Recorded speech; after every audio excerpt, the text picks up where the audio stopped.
and Punya last week, Prabhuji. I'm sorry, Prabhuji, say start again. Let me see. Yeah, we were talking, Prabhuji. Can you listen to me now? I can hear you. Yes, Prabhu.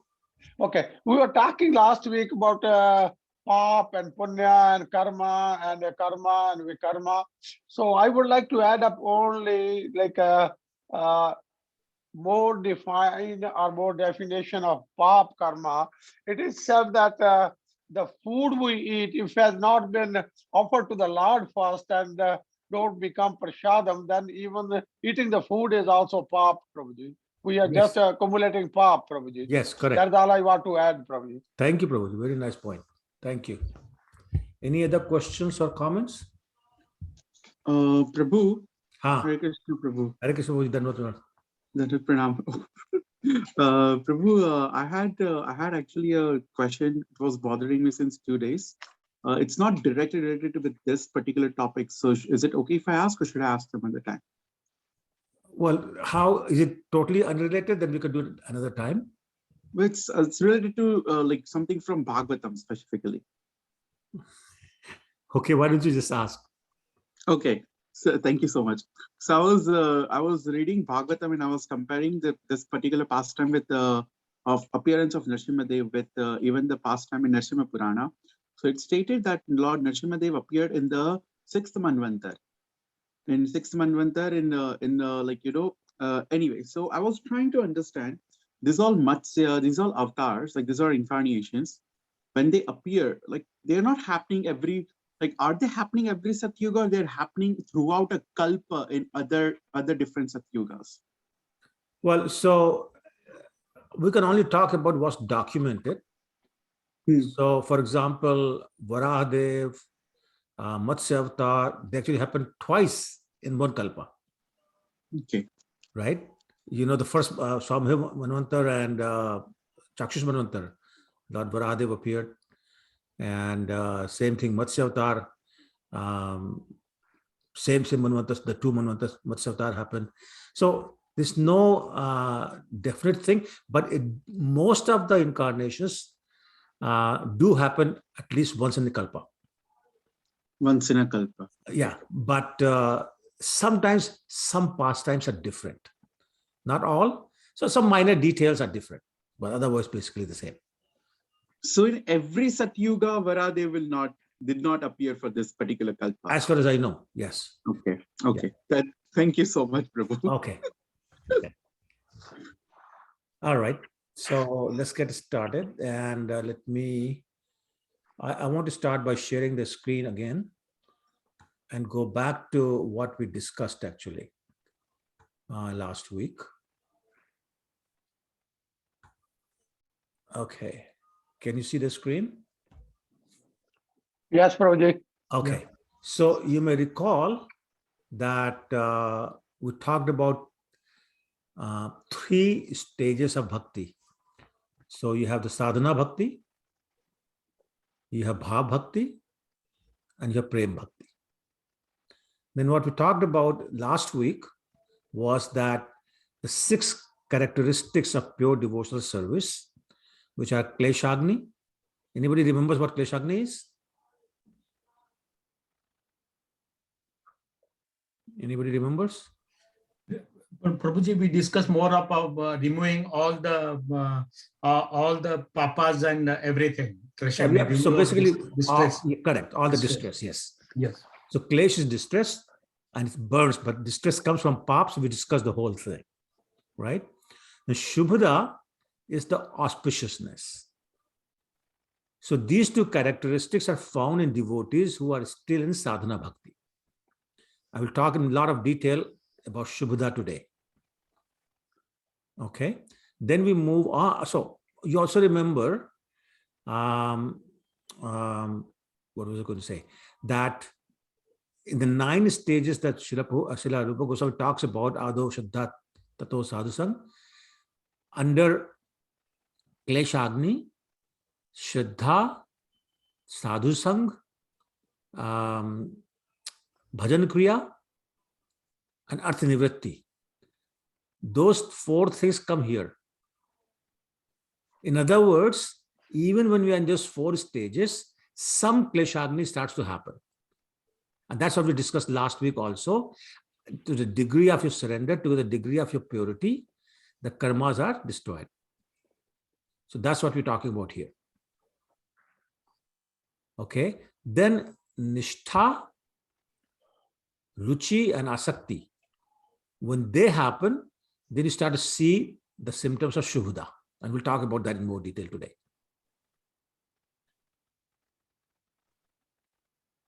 So that's one point. Second point is there's a relationship between kleshagni and shubhada. In that, as the suffering decreases, auspiciousness increases. So when suffering from kleshagni, because of kleshagni, is going down, then the auspiciousness is increasing. Is that point clear? Yes, Prabhuji. Yeah. Okay. So I just want to make those 2 points, and then we'll come back to this chart again as we discuss Shubhada in more detail. Okay. All right. Oops, why is it not stopping? Yeah, there you go. All right. So any other questions?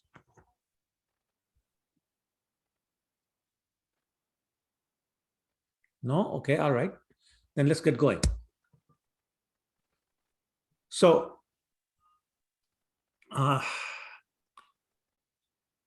there are 4 criteria for auspiciousness.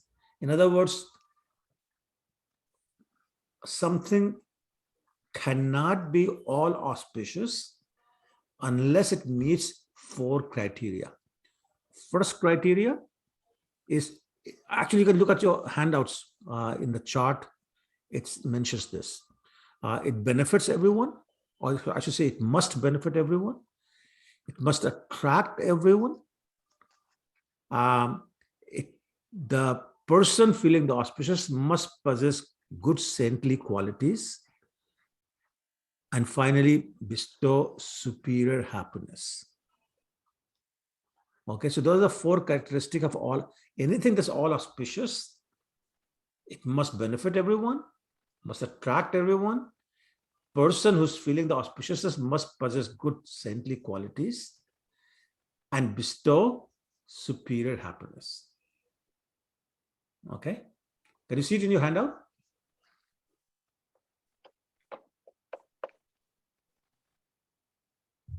You should have that handy. Okay, so now devotional service meets all the 4 criteria. No other practice can make that claim that it meets all those 4 criteria. So in the next paragraph, which we are on page 8, under the title Krishna consciousness is all auspicious. Is everybody there? Yes, Prabhuji. Okay, good. So the first paragraph, Prabhupada is going to describe the first 2 characteristics of all auspiciousness, which is benefit everyone and attract everyone. And if you think about it, the 2 go hand in hand, because anyone who benefits everyone attracts everyone. I mean, that's natural, right? So in the first paragraph, Prabhupada is, Rupa Goswami is highlighting all the auspiciousness of devotional service, actually by contrasting it with a very interesting example, United Nations. Actually, those of you who have heard many classes of Srila Prabhupada, he often criticized United Nations for being complete failure. So here again, he's contrasting the auspiciousness of devotional service with United Nations failure to either benefit everyone or attract everyone. And we all know how much United Nations fails in getting any of these 2 things. On the other hand, Krishna consciousness is all auspicious because, and it says here, that everyone can be attracted by the Krishna consciousness movement, and everyone can feel the result. In other words, everyone can be benefited. And that's why Rupa Goswami, Lord Chaitanya, and all of the great acharyas have recommended the spreading of Krishna consciousness as the highest welfare activity. And we have read that many, many times. I'm sorry, heard that many, many times.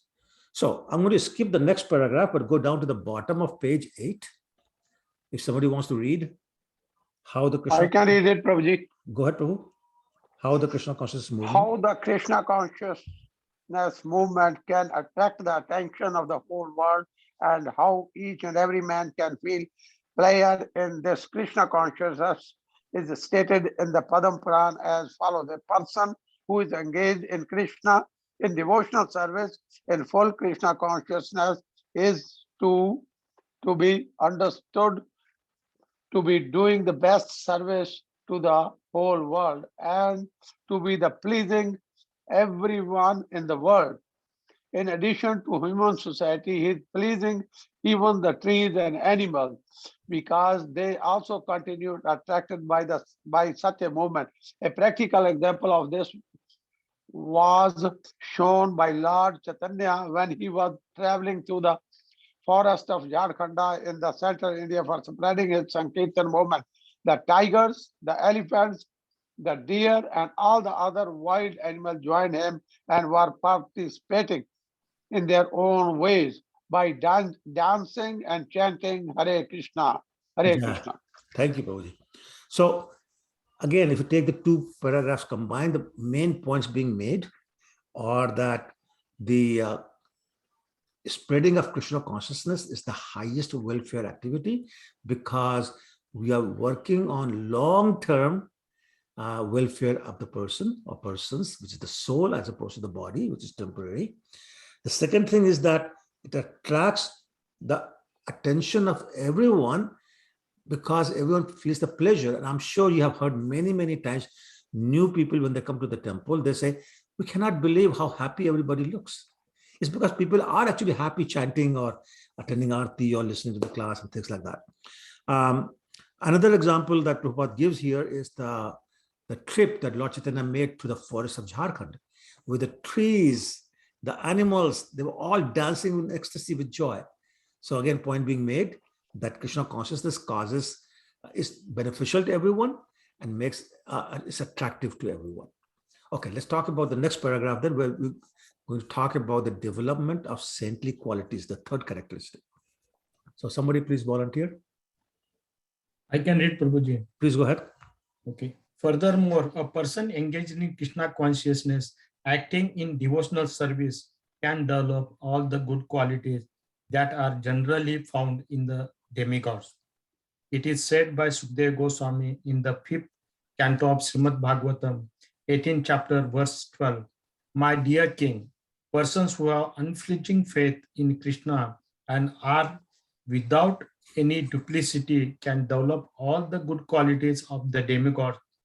On account of devotees' high grade of Krishna consciousness, even the demigods like to live with him, and therefore it can be understood that the qualities of demigods have developed within his body. Jai.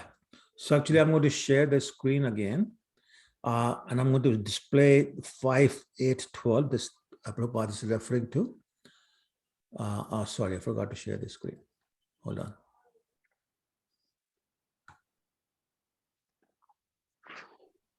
So is the next page on in your handout?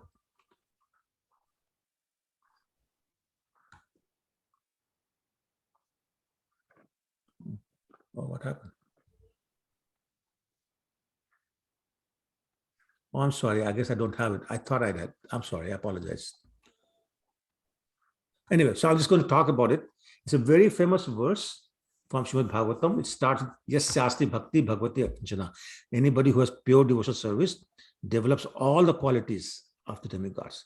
So in other words, they are the saintly qualities of the demigods that a person who has full faith in Krishna and who serves Krishna with pure devotional attitude is able to develop all these qualities automatically. There's no extra effort required. Okay. So very important to remember that we're not talking about extra effort. It just happens automatically. In the next paragraph, Rupa Goswami talks about the fact that sometimes people think that the modern education is auspicious and endows one with all the good qualities. And basically, Vipa was saying that is simply not true. And that misconception is being exposed in this paragraph. So somebody like to read that next paragraph? Somebody new, maybe? Somebody who's not done it before? Don't be shy.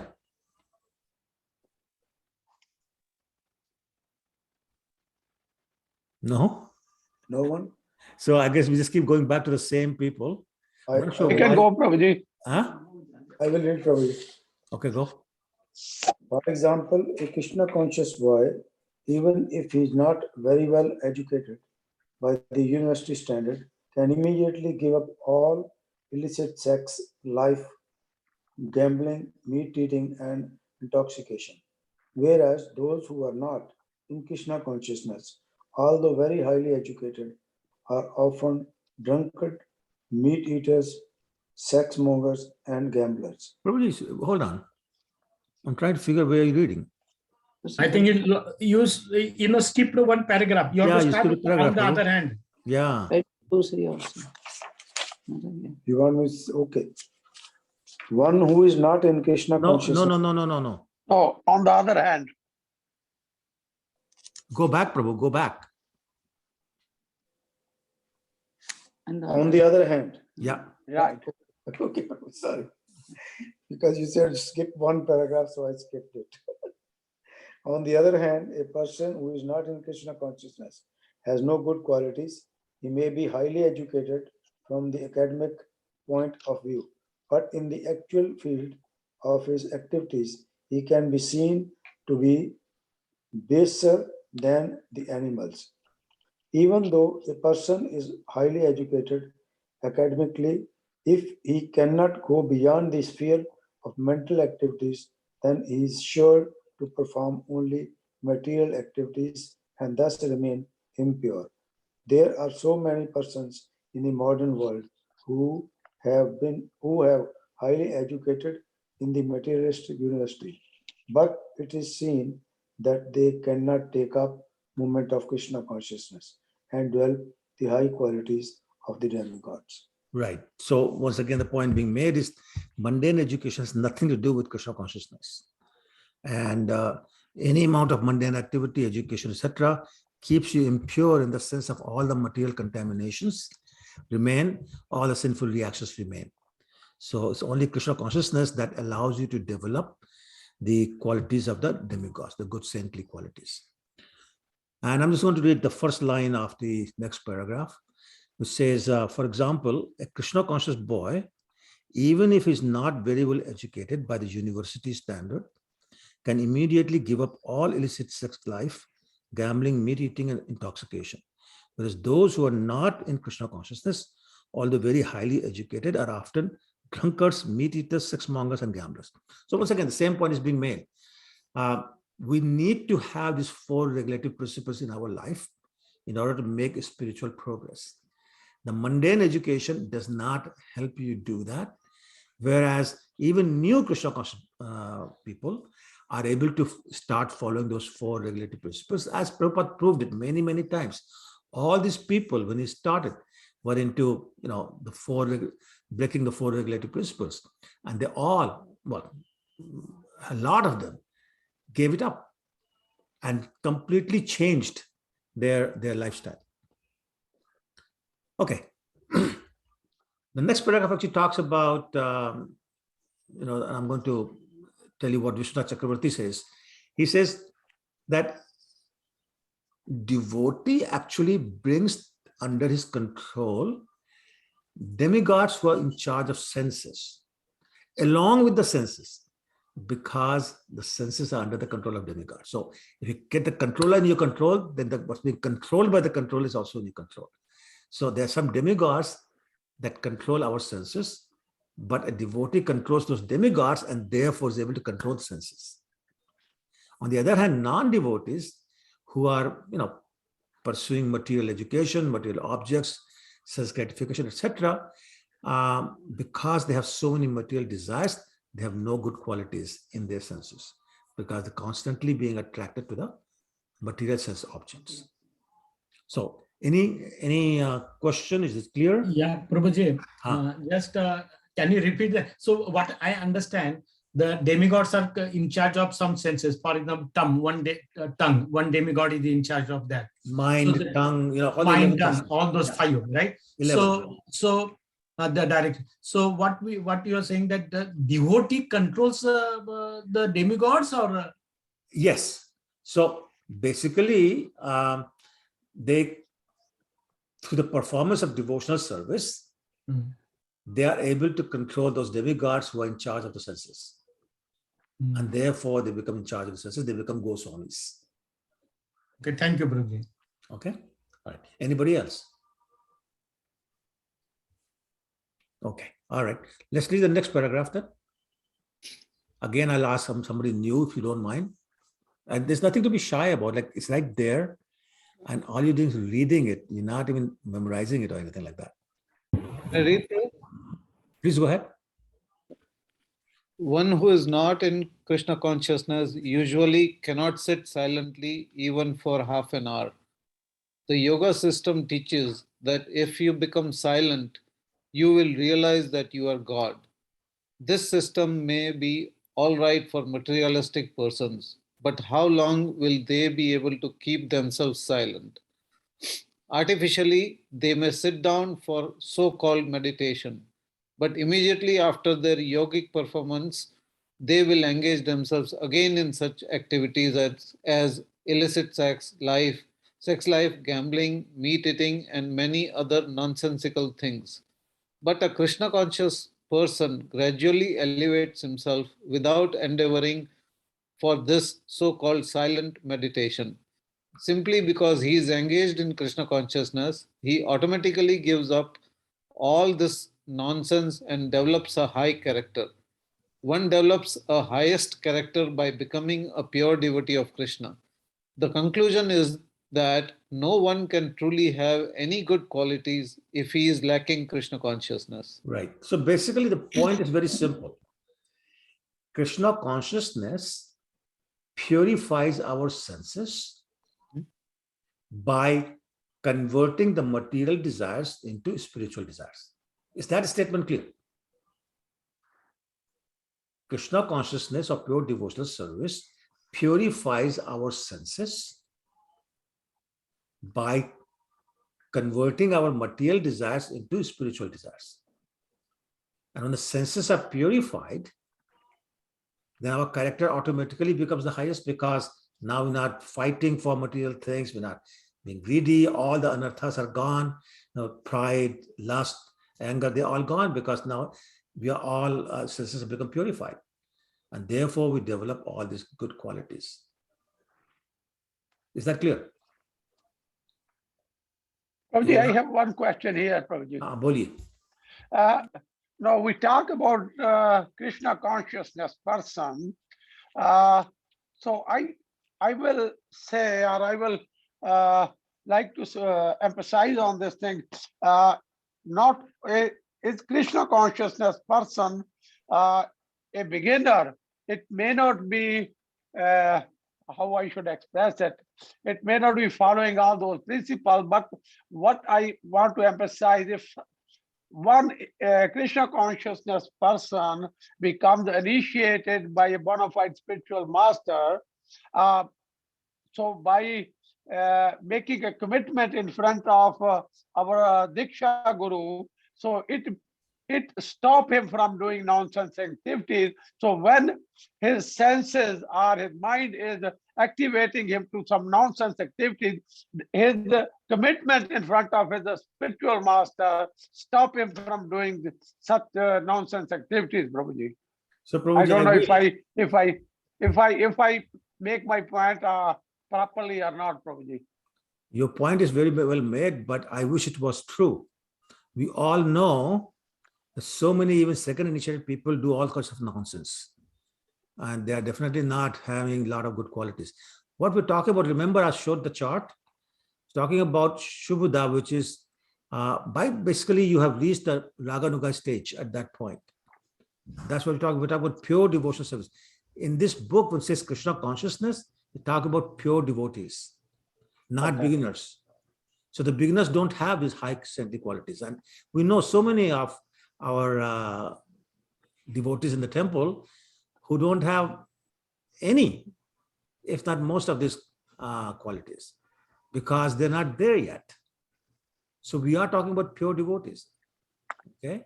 And I mentioned Raghunaga platform. So they're there. The asakti is there already completely. Right. So we're talking about that. We're not talking about beginners here. Okay, thank you very much. Okay. But I'm glad you asked the question, because I didn't want anybody to go over confused, thinking that, okay, I got all the qualities now. Because we don't, I'm afraid. At least I don't. Okay. Any other questions?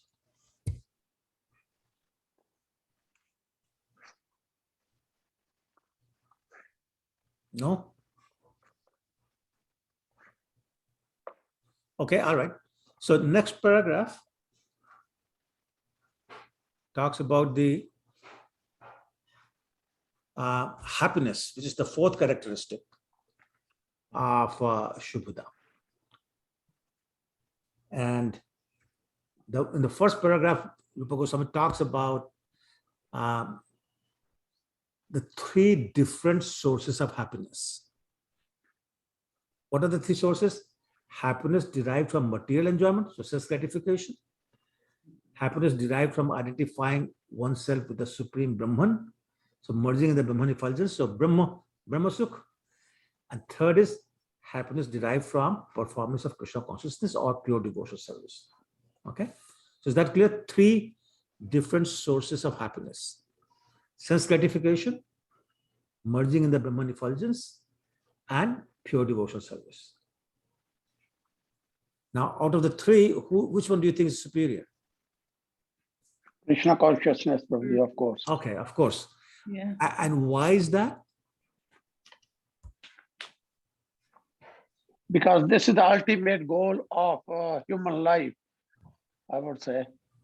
Okay, yeah, to your devotees are Because this will give us eternal happiness, I would say, or everlasting happiness. Yes, exactly. So this is the happiness of soul we are talking about. Yes, Prabhuji. Okay, so self gratification is not the happiness of soul. So that's really at the bottom. Higher than that is the merging in the Brahman effulgence, but it's not full pleasure because there's no service, there's no relationship. It's kind of very hard to be happy all by yourself. But Krishna consciousness provides us the opportunity to relate to serve, to have a relationship with Supreme Personality of Godhead in his topmost rasa. So, as you said, Prabhu, because it belongs to the soul, it's eternal, others are temporary, even Brahman effulgence, you fall down, so it's temporary. And the happiness derived from pure devotional service includes the pleasure, actually, it exceeds the pleasure found in other two types of happiness. Okay, and we'll discuss that in the next paragraph, the happiness derived from liberation and how that's included in the devotional service itself. So would somebody like to read the second paragraph of under happiness and Krishna consciousness in the Tantra Shastra? I can read, Prabhuji. Please go ahead. In the Tantra Shastra, Lord Shiva speaks to his wife Sati in this way. My dear wife, a person who has surrendered himself at the lotus feet of Govinda and who has thus developed pure Krishna consciousness can be very easily awarded all the perfections desired by the impersonalist. And beyond this, he can enjoy the happiness achieved by the pure devotees. Right. So again, making the same point, it's way higher than the pleasure of merging in the Brahman effulgence. Okay, next paragraph basically supports that point. So go ahead, somebody read that. Next paragraph, happiness derived. Hey, Prabhuji. Please go ahead. Yeah. Happiness derived from pure devotional service is the highest because it is eternal. The happiness derived from material perfection or understanding oneself to be Brahman is inferior because it is temporary. There is no preventing one's falling falling down from material happiness, and there is even every chance of falling down from the spiritual happiness derived out of identifying oneself with the impersonal Brahman. Right. So basically, again, repeatedly is being said that only the happiness of devotional service is eternal.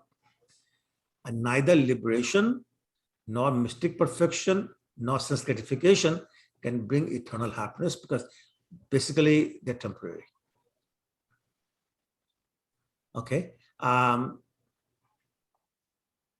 again, to emphasize the point, even those who merge the Brahman effulgence, they fall down to the material world. So even that pleasure, as little as it is, it's not temporary, it's not eternal.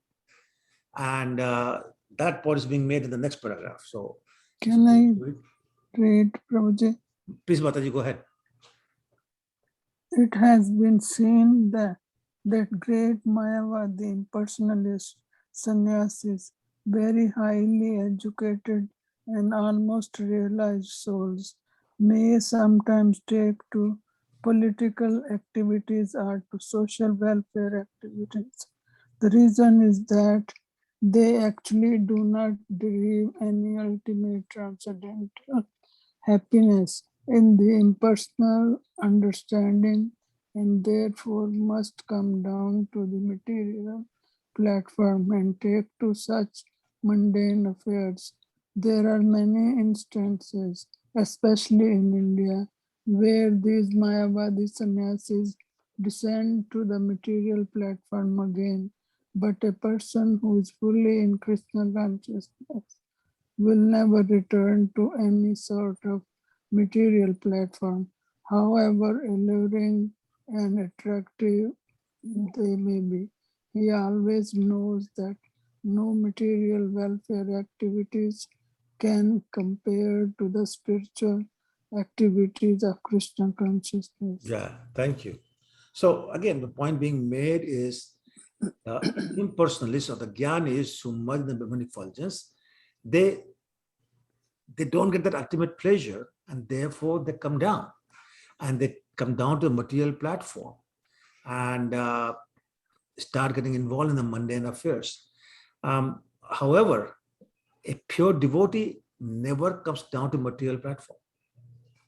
They never fall down, and all their activities are in support of either serving Krishna through whatever means, including spreading Krishna consciousness to the fallen souls in the material world. And therefore, in terms of welfare activity, nothing compares to the spiritual activity of Krishna consciousness, because that welfare is for the soul of everybody that they're helping, as opposed to the body, which is temporary. So that point is being made again and again and again. Now, the next few paragraphs discuss various mystic perfections in a lot of details. But once again, the point, the essential point is that the pleasure of yogic perfection is also not eternal. And actually, it's being shown in these paragraphs that all the mystic perfections are essentially a subtle version of modern material science. And therefore, the pleasure they give is also temporary. Okay, maybe longer life and all that, but still it's temporary, because sooner or later it ends. So I'm not going to go through the details, but again, make the point that all the mystic perfections are material in nature, and they do not help us become pure devotees. So what I'm going to do is I'm going to share the screen again and just very briefly go through those. I'm sorry, I forgot to share again. Hold on.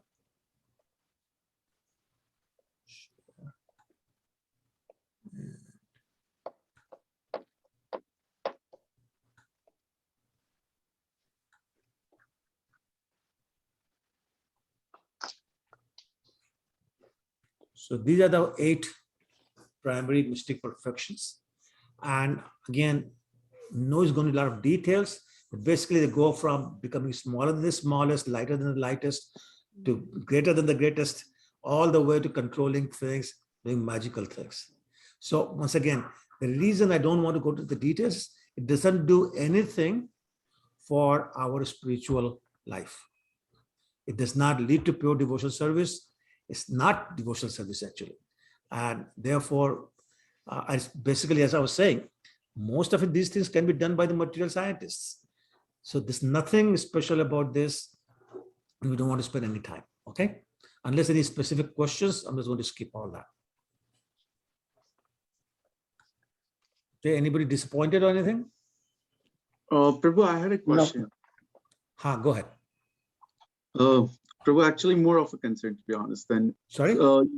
more of a concern actually. So again and again, repeatedly, we do see that the word pure devotee comes, right? Now, now some of us, like for example, I've almost reached the age of 30. I've been chanting and doing everything since like 10 years now. And still there is nowhere even 1% close to pure devotion. So, and I like, if you're not a pure devotee, if we don't become a pure devotee, then what are the chances of going back to Godhead? Number one. Don't become pure devotee, there's no chance. Okay. So let's face it. However, never forget what Krishna said many places.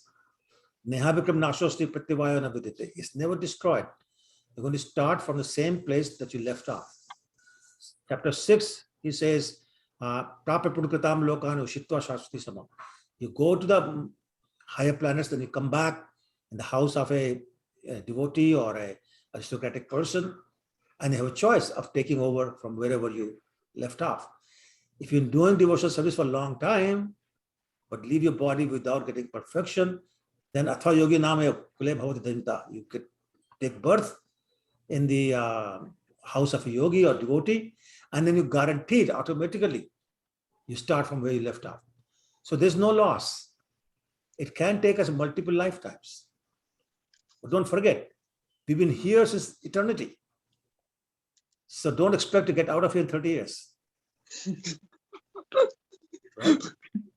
And not that you can't, but don't expect it. You know, it would be a rare person who's able to do that. And I'm not saying nobody can do that. I'm not saying you cannot do that. But chances are no. But the encouraging thing is that we're not losing anything that we're doing. In the material platform, you lose everything. Once you leave the body, everything's gone. You could be Elon Musk or Bill Gates with your billions of dollars. It's all gone to zero. But that little service we have done for Krishna, it stays with us forever. So that's your choice. You want a lot of temporary things, or you want something small but eternal. Permanent balance. So that's your choice. Prabhuji, this is permanent balance. Right. And that's what we're trying to do. Hindi में कहते हैं ना, बूंद बूंद करके घड़ा भरता है. Every pot gets filled one drop at a time. And that's what we're doing, Prabhu. We're doing one drop at a time. But it's not evaporating. That's the best thing. Yeah. It'll never evaporate. So whatever is going in the pot is staying in the pot until we become pure. Collecting in the pot. Hmm? Collecting in the pot. Collecting in the pot. Exactly. Also, from your bucket of karmas. No leakage. There's no leakage. That's right. Good point. Good point. Yes. Also, Prabhu, you mentioned several many times you mentioned during our classes that when we are doing bhakti, we should not even worry about going back to Godhead. We should, our main focus should be to serve Krishna and serve the devotees without worrying about are we going to go back or are we not going to go back. Correct. That is correct. Prabhu, but the problem is कि ये इतने जूते पड़ते हैं ना material life में कि वो जूते पड़ने के वजह से ना मन में कभी there is always a thought that I hope this is the last time I don't have to come back. I hope this is last time I don't have to come back. That's right. And that is the reason jute padte hain. It's Krishna's way of saying, remember, you want to get out of here, don't want to get stuck here. But our problem is like the camel who in the desert starts chew on a cactus. It's totally dry, there's no taste in it, but as he chews on it, the thorns cut his mouth completely and he starts to bleed.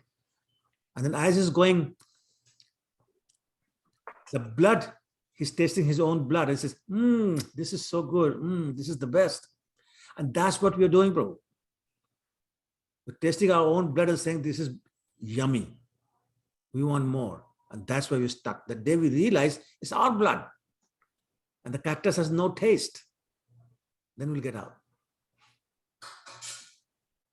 We cannot develop feelings for Krishna until we realize how futile our existence is in the material world, how frustrating it is to live in the material world, how it will do us no good ever unless we perform devotional service. Then and then only we can get out. Okay? Dad, somebody had asked Srila Prabhupada the same question, like how can I ever become qualified to go back to Godhead? And Srila Prabhupada said that, Krishna is very, very strict, but I have the key to the back door back to Godhead. So that was something else that he said to encourage us, when we feel so far from perfection, to just please him, because the devotee is more merciful than the Lord himself. Thank you. Very good point. So basically, point she's making is that a pure devotee can become merciful upon us and help us get out. But all that he's doing is just expediting the process. You still have to go through the process, but he's expediting it. Okay, that's what he means by the backdoor key. Don't have to stand in the queue, don't have to go through all the processes. I'll show you the shortcut and I'll take you with me. But then you have to serve him. Like Prabhupada won't just take anybody, he'll take people who are dedicated to what he's saying. Right? Hare Krishna, Prabhuji. Hare Krishna, everyone. Once, the devotees in America, they asked Prabhupada, we have been very bad in our past life. That's why we came as hippies, like sex addicts, drug addicts, and they were living like an awful life. And how come now we are on the path of bhakti? Srila Prabhupada said, don't worry about that.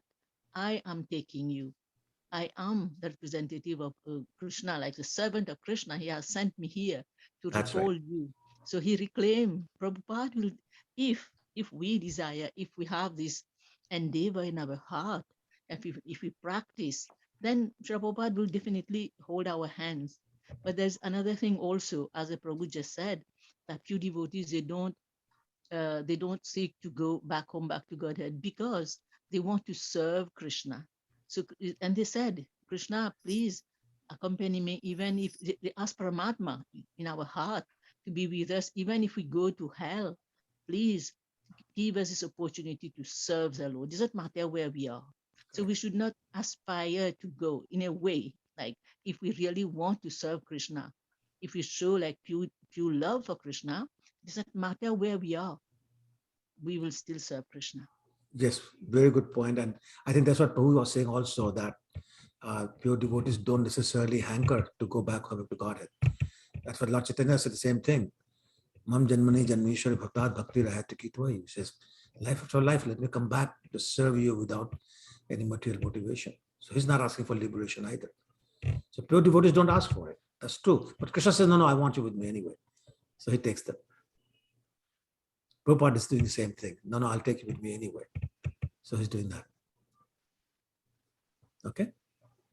There is another important point, which most of the acharyas emphasizes on that, that we need a constant association of the devotees. By the association of the devotees, we get encouragement every day, like what we learn even from these classes, or every day whenever we associate with the devotees, then we get encouraged every day.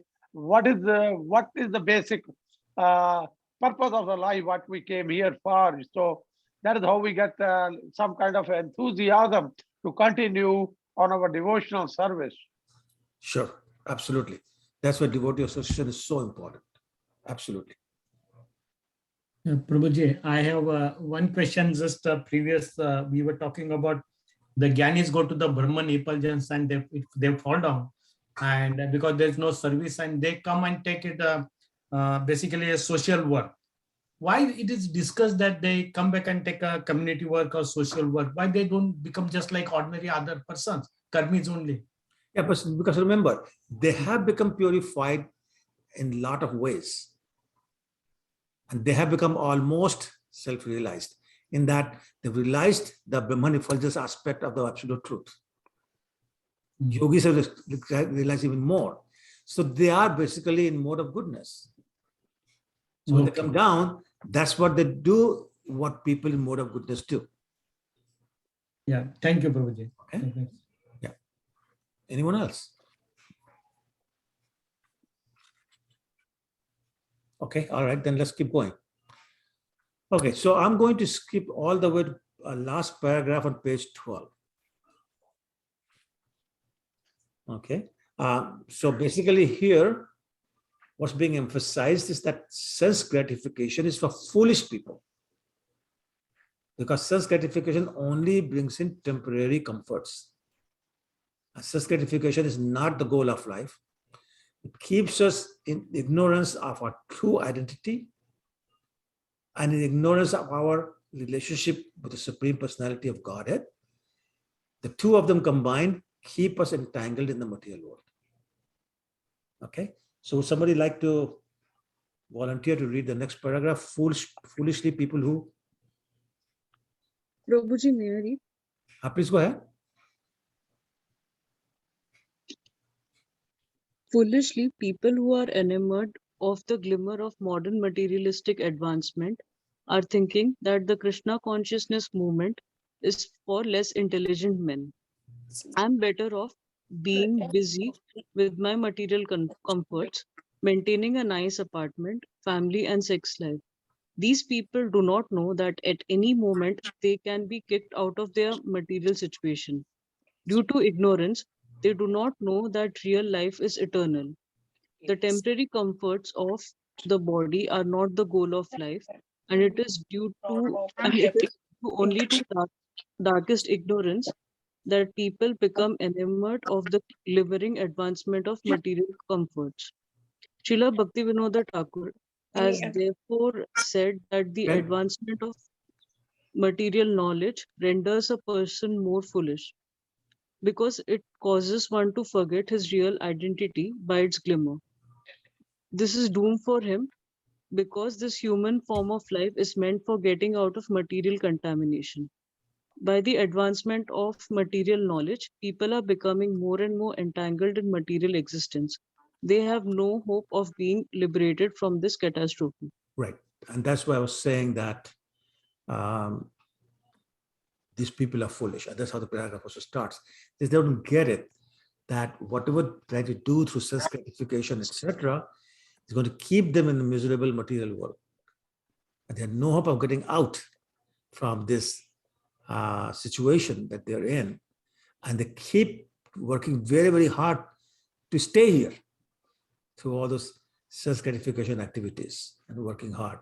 I was reading the text 15 of Bhagavad Gita, chapter 7, Namam Duskritano Mudha. I was reading about Prabhupada's purport on Mudha. Basically said the same thing. They work very, very hard without understanding who they're working for and what the result would be. So hence the word foolish is being used again. Okay, any questions on that one? All right, so the next two paragraphs, we're going to discuss the character of Prahlad Maharaj, who's only praying to become a better devotee, because he says, I understand that Krishna consciousness provides the highest happiness. So if you want to read, somebody wants to read the next paragraph. Hare Krishna, Prabhuji. Sorry. Yogesh Prabhu, go ahead. Okay, Dhanvat Pranam, Prabhuji. In the Hari Bhakta Sudodhya, it is stated that Prahlad Maharaj, a great devotee of the Lord, prayed to Nrsimhadev, the half-lion, the half-man incarnation as follows. My dear Lord, I repeatedly pray unto your lotus feet that I may simply be stronger in devotional service. I simply pray that my Krishna consciousness may be more strong and steady, because happiness derived out of Krishna consciousness and devotional service is so powerful that with it one can have all the other perfections of religiousness, economic development, sense gratification, and even the attainment of liberation from material existence. Right. Okay. So all dharma, artha, kama, and moksha is nothing compared to the happiness we get from performance of pure devotional service. So a devotee like Prahlad Maharaj, in front of Lord Nrsimhadev, has the opportunity to ask for anything. He's not asking for kingdom. He's not asking for anything. He says, please, please, my prayer is that make me stronger, more steady in my devotional service. That's it.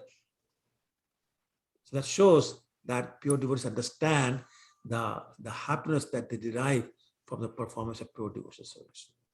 And therefore, they don't desire, they don't aspire for anything other than devotional service. Once again, I keep making this point again and again. They understand that the bliss, the pleasure derived from devotional service is higher than the bliss or the pleasure or the happiness derived from any other activity, dharma, artha, kama, and moksha, or anything. And that point is again being emphasized in the next paragraph. So please, somebody can read that.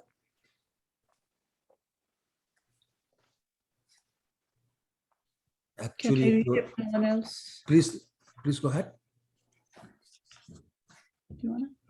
Actually, a pure devotee does not aspire after any of these perfections, because the happiness derived from the devotional service in Krishna consciousness is so transcendental and so unlimited that no other happiness can compare to it.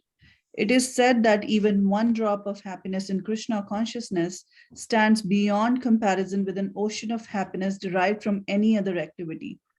Thus, any person who has developed even a little quantity of pure devotional service can very easily kick out of all the other kinds of happiness derived from religiousness, economic development, sense gratification, and liberation. Jai.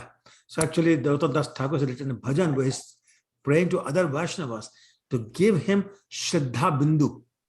Bindu is one drop of faith. This is Gautam Das Thakur praying for that. Which basically means a drop of, the happiness from a drop of Krishna consciousness of pure devotion is greater than the ocean of any other kind of happiness derived from any other activity. Certainly dharma, artha, kama, and moksha. So once again, same point is being made and again, that the happiness derived from performance of pure devotional service is higher than happiness from any other activity. Doesn't matter what. And next paragraph basically glorifies another devotee, Khola Vacha Sridhar, who was an associate of Lord Chaitanya. And he was selling basically the bowls made by banana leaves.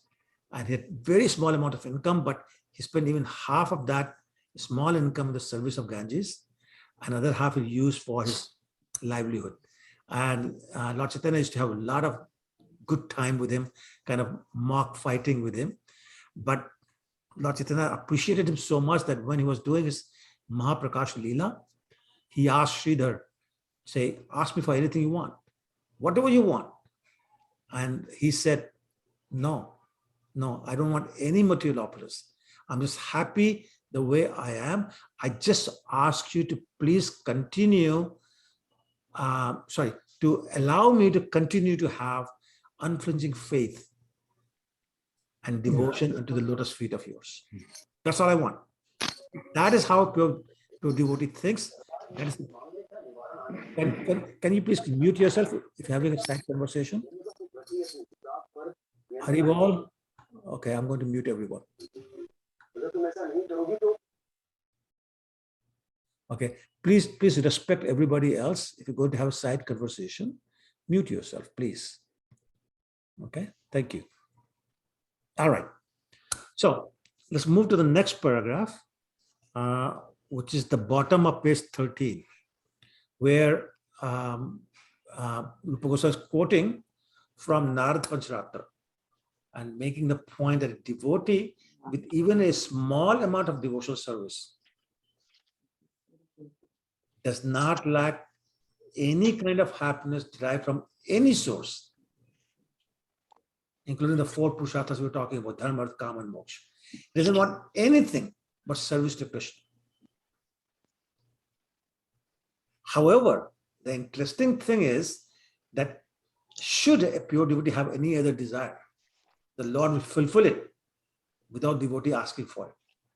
And I think that's the point Lord Krishna is making in Bhagavad Gita text 22, chapter 9. He says, Ananyashchanti yanto mam je jana paripasate tesham niti abhuktanam yog shemam bahamyam. Yog shemam means I maintain whatever he has, bahamyam means I give him whatever he lacks. So Krishna says, don't worry, I got you. I'll take care of you. Ma shucha. I'll take care of you. Just surrender to me. And so that's the point made in the next paragraph. Somebody would like to read that? This is the bottom paragraph, page 13. I can read, Prabhu. Please go ahead. In the Narada Pancharatra, it is also said that any person who has developed even a small amount of devotional service doesn't care a fig for any kind of happiness derived from religiousness, economic development, sense gratification, or the 5 kinds of liberation. Any kind of happiness derived from religiousness, economic development, liberation, or sense gratification cannot even dare to enter into the heart of pure devotee. It is stated that as the personal attendants and maidservants of a queen follow the queen with all respect and obeisances, similarly, the joy of religiousness, economic development, sense gratification, and liberation follow the devotional service of the Lord. In other words, a pure devotee does not lack any kind of happiness derived from any source. He does not want anything but service to Krishna. But even if he should have another desire, the Lord fulfills this without the devotee asking. Right. So that was the point I was trying to make. I must again go back to Shastrakam, verse 4. Na dhanam na janam na sundarim kavita va jagdish kamaye mam janmani janmeshwar bhavtat bhakti rahati. Just give me pure devotional service. I don't want money, I don't want women, I don't want position, I don't want followers. Just give me, opportunity to serve you without any material motivation. So anyways, the conclusion is that only devotional service all attractive, all beneficial, gives you saintly character, and bestows superior happiness or supreme happiness. And that's only devotional service is all auspicious. I'm going to pause to see if there are any questions on that point. Prabhu, even like I agree with this. I mean, of course I agree, but there is still I'm not pure devotee at all. So oh really? That could have fooled me. So okay, the thing is, Prabhu, that I cannot.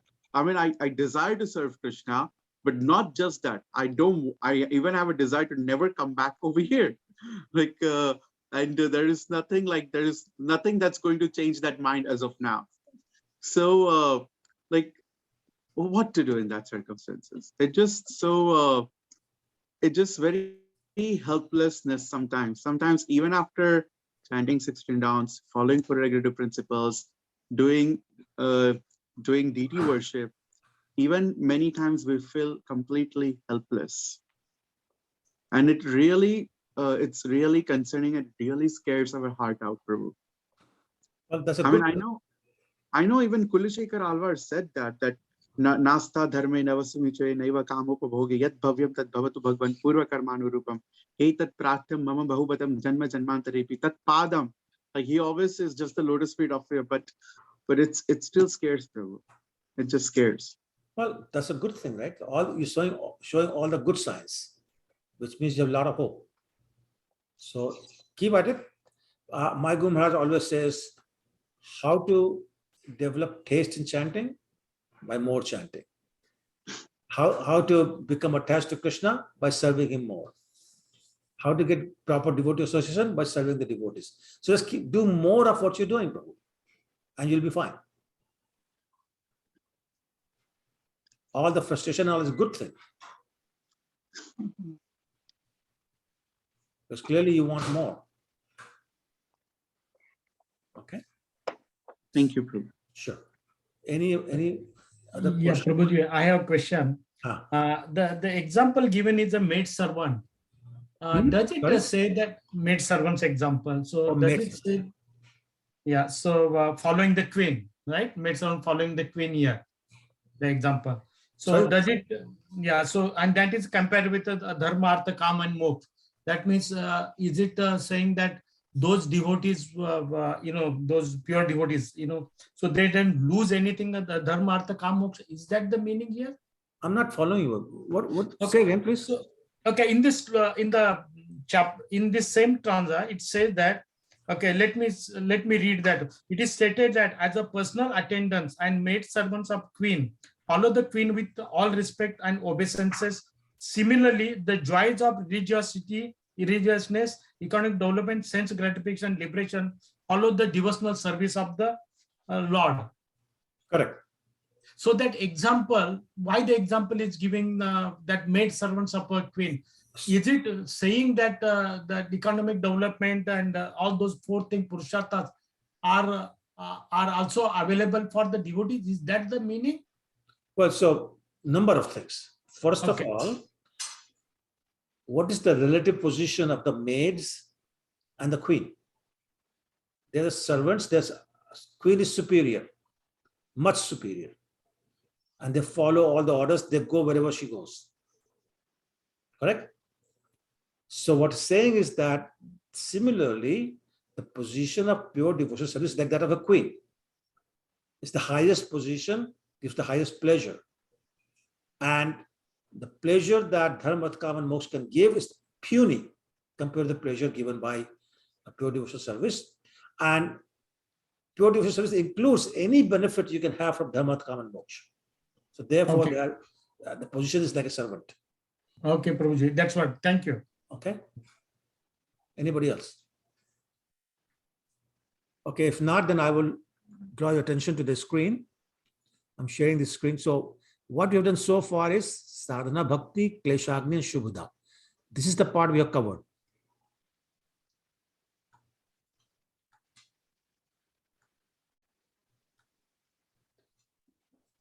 So this part is covered now.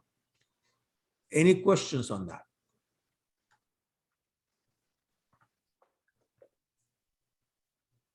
Okay. If not, then this is the next stage, Sudurlabha. And now we're going to talk about that. Okay. So we are following this chart throughout this class. Okay. So the Sudurlabha is a characteristic of Bhav Bhakti, which means we have gone past the stage of Raganuga Bhakti. That's the level of purity we're talking about. Now, these two characteristics are part of Bhav Bhakti. Means, again, a person who has developed the Bhav. Okay? Just so we know where we are in our scale of 6 characteristics and the 3 stages. Everybody seeing that? Yes, Prabhuji. Yes, Prabhuji. Okay, great. Okay. So then we are all on the same page. That's great. All right. So let's start reading the next paragraph. But before we do that, the points being made here is that we cannot attain pure devotional service by our own efforts. We can perform any amount of austerities, any amount of penances, any other process of self-realization, and we can execute them for thousands and thousands of lifetimes as carefully as possible, even without material desire. We may not get pure devotional service. Why? Because Krishna does not agree to award devotional service to merely anyone. Why? Because a pure devotee has the power to control Krishna. Krishna can easily offer a person material happiness or even liberation for that matter. But he does not easily agree to offer or rather award a pure devotional service to anybody. One can obtain pure devotional service only if Krishna or his devotee gives it. So earlier we were talking about Prabhupada saying, I got the key to the back door. That's what we were talking about. However, Krishna is very reluctant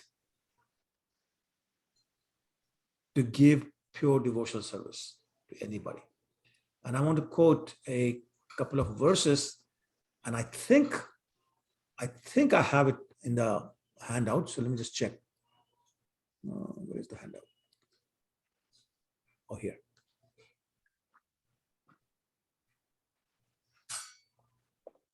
There you go. Okay. All right. So let me go back. Share the screen.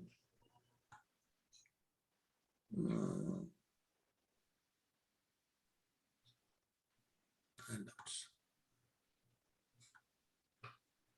Okay. These are famous verses, but I wanted to make sure that you know where they're coming from. Chaitanya Charitamrita Adi Leela, text 18. It says, Krishna yadi chhute bhukti bhukti diya, kabhu prema bhakti na dena, rakhene lukaya. Which means that if Krishna can get rid of you by giving you sense gratification, all the material opulences, or the liberation, he just gives it readily, says, okay, go away, picha cholo. But he does not easily give prema bhakti. He keeps it hidden. For the reason we were just talking about, that he comes under the control. I mean, we all know how much was controlled by Radharani, or the gopis, or the sakhas. So he says, I don't want to give it to just anybody. And then how lucky is one to get it? Again, Madhya Leela, chapter 19, text 151. Brahmanda Brahmite ke ono bhagavan jeev, Guru Krishna prasade paye bhakti lata beej. So devotional service can only be obtained by the mercy of pure devotee, like the spiritual master, or by the mercy of Krishna. Guru Krishna prasade paye. Mercy of Guru or Krishna. And we, the jiva, have been wandering from different universes, one universe to another universe to another universe to another universe, since eternity. Only when we become so lucky, kono bhagyavan jeev, very fortunate, that we can get a mercy of a spiritual master, a pure devotee, or Krishna. That's the only way we can become pure devotee. There's no other way. Okay, so is that clear? So again, Yes, very, very Prabhuji. important to understand that point. Yeah.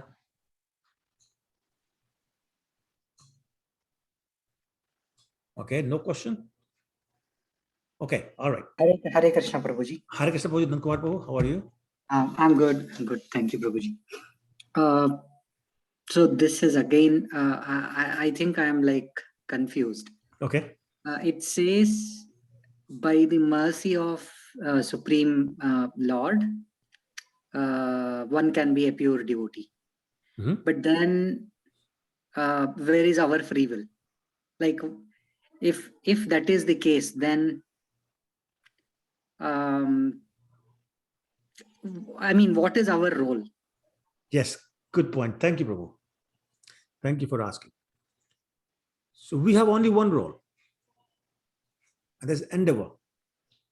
Remember the Damodar Leela, we talked about this point actually.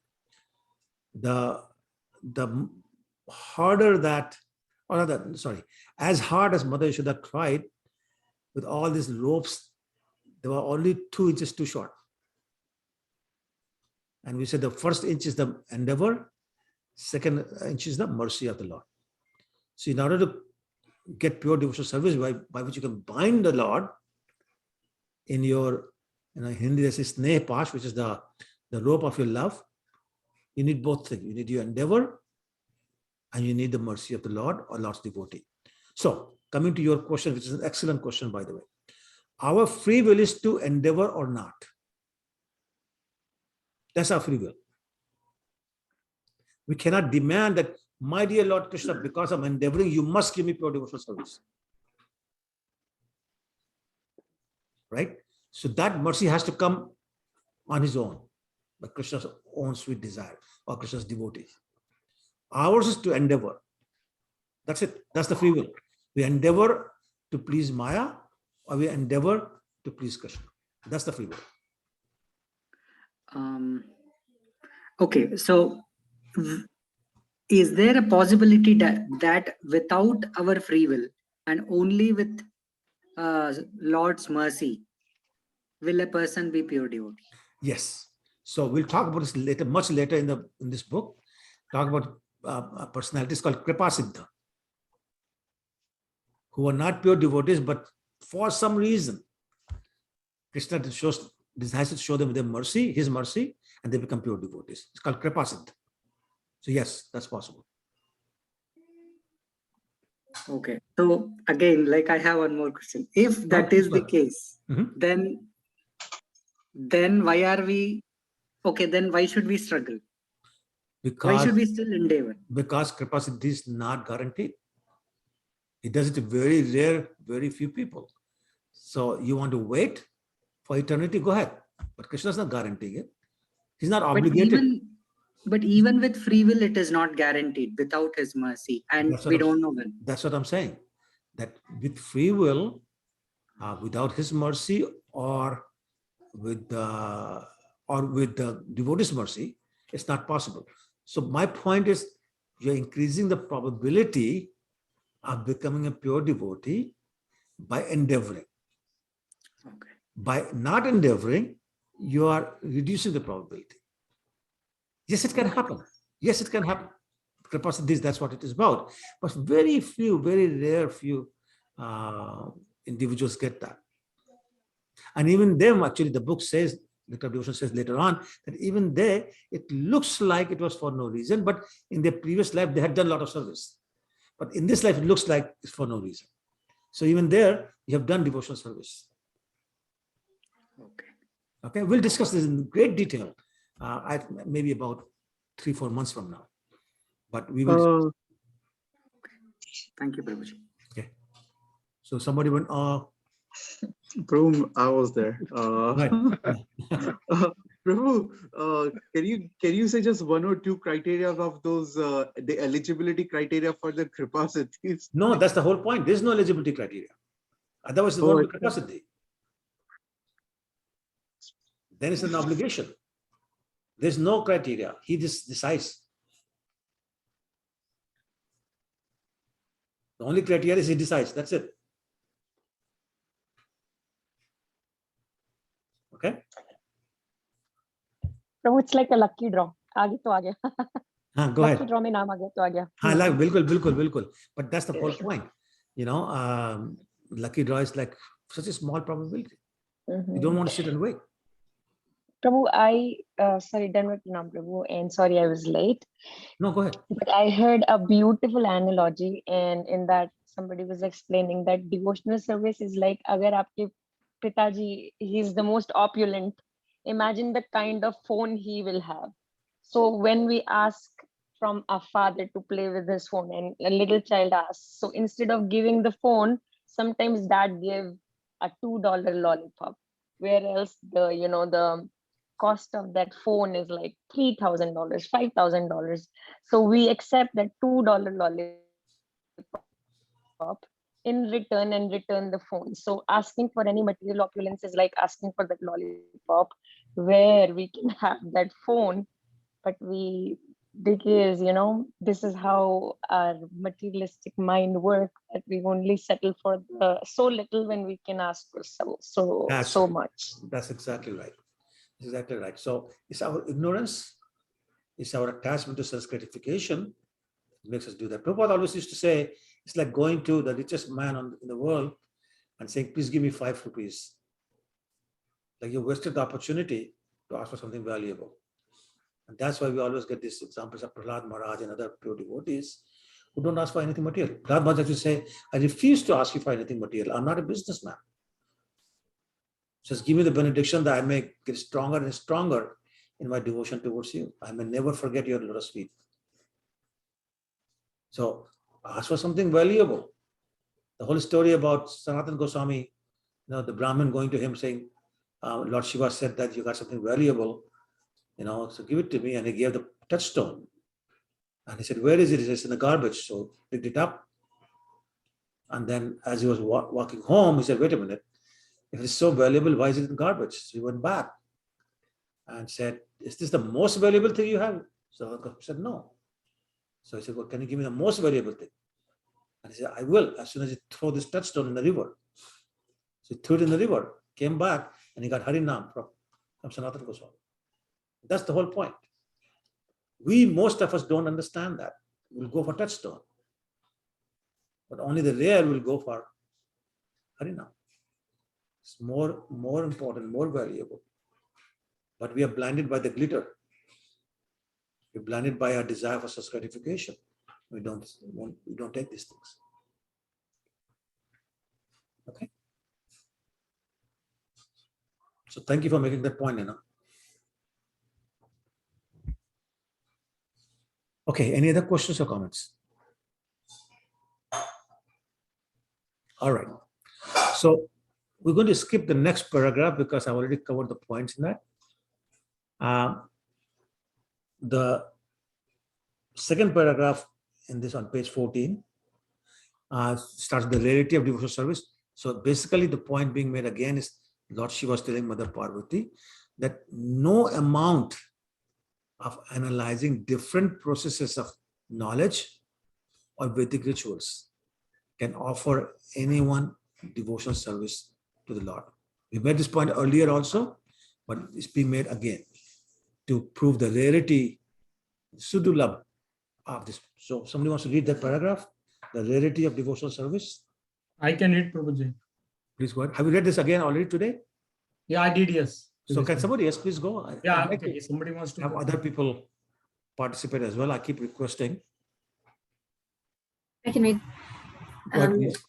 The rarity of devotional service is also confirmed in the Tantra Shastra, where Lord Shiva says to Sati, my dear Sati, if one is a very fine philosopher, analyzing the different processes of knowledge, he can achieve liberation from the material entanglement. By performance of the ritualistic sacrifices recommended in the Vedas, one can be elevated to the platform of pious activities and thereby enjoy the material comforts of life to the fullest extent. But all such endeavors can hardly offer anyone devotional service to the Lord, not even if one tries for it by such processes for many, many thousands of births. Yes, that's great. And so again, basically making the same point.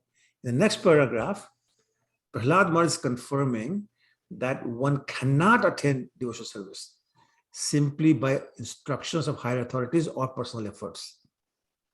This is the point we were discussing when Nandakumar Prabhu asked that question.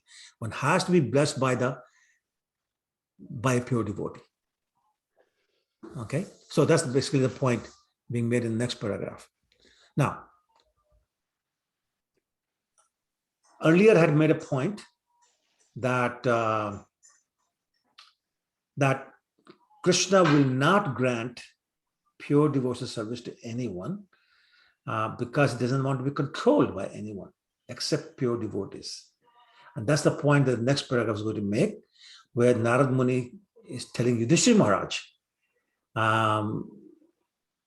how powerful the devotional service is to control Krishna.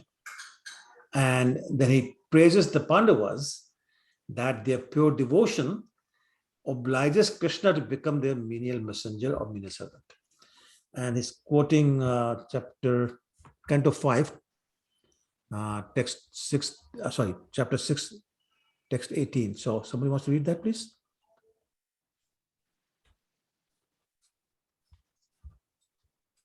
This is top paragraph on page 15. I can read, Prabhu. Please go ahead. In the 5th canto of Srimad Bhagavatam, 6th chapter, verse 18, Sukadev Goswami also says to Maharaj Parikshit, my dear king, it is Lord Krishna, known as Mukunda, who is the eternal protector of the Pandavas and the Yadus. He is also your spiritual master and instructor in every respect. He is the only worshipable God for you. He is very dear and affectionate, and He is the director of all your activities, both individual and familial. And what's more, He sometimes carries out your order as He were your messenger. My dear King, how very fortunate you are, because for others, all those favors given to you by the Supreme Lord would not even be dreamt of. The purport of this verse is that the Lord easily offers liberation, but He rarely agrees to offer a soul devotional service, because by devotional service, the Lord Himself becomes purchased by the devotee. Right. So again, the point that I was making earlier was that Lord is so controlled by the love of the devotees that for Pandavas chooses to become the chariot driver, the messenger. He follows Yudhishthira Maharaj as he's walking around. He touches his lotus feet. All sorts of things. Actually, when Rajsuya Yajna was performed, Krishna says, my duty is to clean everything. So he was cleaning after everybody. The Supreme Personality of Godhead. That's the attitude he has towards his pure devotees. Anyway, so that finishes this point. So I'm going to go back to the handout. And let's see where that happened. Yeah, here. So we just finished the third characteristic, Sudulabha. Okay. Now, this text doesn't talk about moksha laghutta, but indirectly it's talked about it in terms of that a pure devotee doesn't care for liberation. As we've been talking about that, how the pleasure derived from liberation does not compare with the pleasure derived from pure devotional service. Okay. So far now we have covered these 4 characteristics, 4 of the 6. Okay. Now we're talking about prem bhakti. So now we are here, and next we're going to talk about is this point. Okay. Sandranan Visheshatma. Okay. Everybody with me? So the title of the paragraph is The Happiness of Becoming One with the Supreme. All right. Now I should explain what being one with the Supreme means, because it can be confusing. Somebody might think that we talk about merging the Brahmani Faljas or becoming Narayan. No, it's not. Okay. And I want to start by explaining what Vishwanath Chakravarti Thakur says. And he says that after a long time of strenuous, repeated practice, one goes to Vairi Bhakti of sadhana, then in Vairi Bhakti goes to Bhajan Kriya, Anarth Nivritti, etc. Raganuga goes to Nishtha and Ruchi and Asakti. And then only when the Asakti is perfect and very, very strong, they move to Bhav Bhakti. Bhav Bhakti is the, emotional feelings that are so strong that basically it becomes the preliminary stage of love. And at that stage, it basically starts to attract the Lord's favor.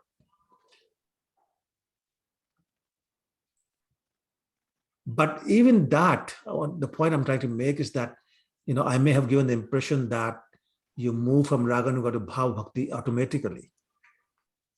But no, it doesn't happen that way. Again, Krishna's grace is required. Otherwise, he can delay granting of Bhav Bhakti to Raganuga Bhakti for a very long period of time. And same thing from Bhav Bhakti to Prem Bhakti is still the grace of the Lord. Not everyone immediately moves from Bhav Bhakti to Prem Bhakti. But then those who do, they develop the 5th characteristic also in addition to the first 4, which is the happiness of becoming one with the Supreme. But as I said, here it doesn't mean merging in the body of Krishna. But what it means is that the bliss is so condensed, so strong, it's as if you're feeling what Krishna is feeling. Okay. And so that's one point I wanted to make. The second point I want to make is that if you recall, Rupa Goswami keeps talking about happiness being the characteristic of Krishna consciousness. But let's again make sure we go through the 3 stages. First stage was sadhana bhakti, right? Second was bhav bhakti. Third was prem bhakti. So what was the happiness in sadhana bhakti? Anybody knows? Shubhada, right? And we said Shubhada is superior to self-gratification. In bhav bhakti, the happiness being even higher than the happiness of moksha is the happiness in bhav bhakti.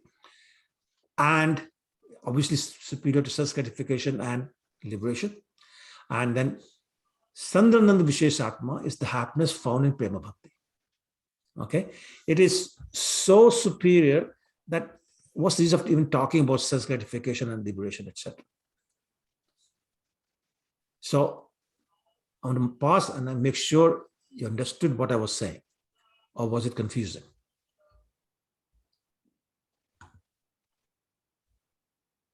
Anyone? So confusing, nobody wants to say anything? No, Prabhuji, I think you mentioned that Sadhananda Visheshatma. So that Vishesh, Okay. that is, that feeling, the feeling is very difficult for us to understand, at least for me. Correct. Just think of it very, very, very condensed. Yes. Very condensed. Feeling love for him and Correct. tears falling in eyes and all those things, we see those symptoms. Correct. Right? So condensed that think of a metal, nothing penetrates a metal, right? So similarly, nothing penetrates this condensed bliss. What that means is that nothing can interrupt the bliss you're feeling. Nothing can break it, nothing can penetrate it, nothing can stop it. Okay, so no other thought even comes to the mind of this pure devotee, this Prema Bhakti. Nothing but Krishna. Mere to Giridhar Gopal, dusro na koi. Okay, so basically, it's very interesting how the paragraph starts under the happiness of becoming. Rupa Goswami says that if Brahmananda, or the happiness of becoming one with Supreme, is multiplied by 1 trillion fold, it cannot compare to an atomic fraction of the happiness derived from ocean of devotional service. Like, how strong is that? And that's the point I'm trying to make. 1 trillion fold. Basically, like, I can't even conceive a number that high. And he's saying it's that many times more than a drop of this ocean of devotional service once you reach Prema Bhakti. Okay. All right. So it's 9:31. I have another 2 pages basically. So I'm going to pause and I'll continue next week. If there are any questions or comments, I'd be happy to take them. There you go. Valerie. Yeah. So, Hare Krishna Pitashri, can we Hare Krishna, complete Namaste. this one? Very interesting. Can you complete this one today? It's up to you. If everybody wants to stay, I'll do that. So it may be 10 minutes. It's very interesting, Pitashri, really. You can ask everyone. Yeah, I'm just asking everyone. I'm fine, Prabhuji. I love. Prabhuji, I have to leave, sorry. No, that's okay. I understand. I have to get up early tomorrow. Yes, of course. Hare Krishna. Hare Krishna. It's okay, Pitashri. Next time, it's okay. But if everybody's interested, then I'm okay, Pitashri. It's very interesting, really. Thank you so much. I'm okay, Prabhuji. I'm sorry? I'm okay. We can stay. Okay. I'm sensing that most people don't want to stay. And I mean, I can understand it's 9:30. So, Nandimukhi, let's do it next week. Okay, Pitashri. And, yeah, and then we'll continue with the chapter number 2 after that. So let's take it'll take about half an hour. So let's do it next week. Okay. Thank you, Pitajri. It's Sure. okay. Thank you. Hare Krishna. Hare Krishna. Any other Hare questions Krishna. or comments?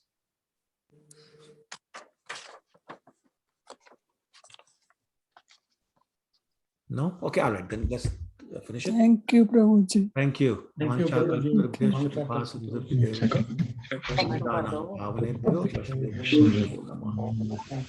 Thank you, Pitajri. Thank you so much. Hare Krishna. You're very welcome. Hare Thank you. Krishna. Hare Thank you. Krishna, Prabhuji. Hare Krishna. Thank you, Prabhuji. Thank you. Thank you. Hare Krishna, everyone. Hare Krishna. Hare Krishna. Krishna, Prabhuji.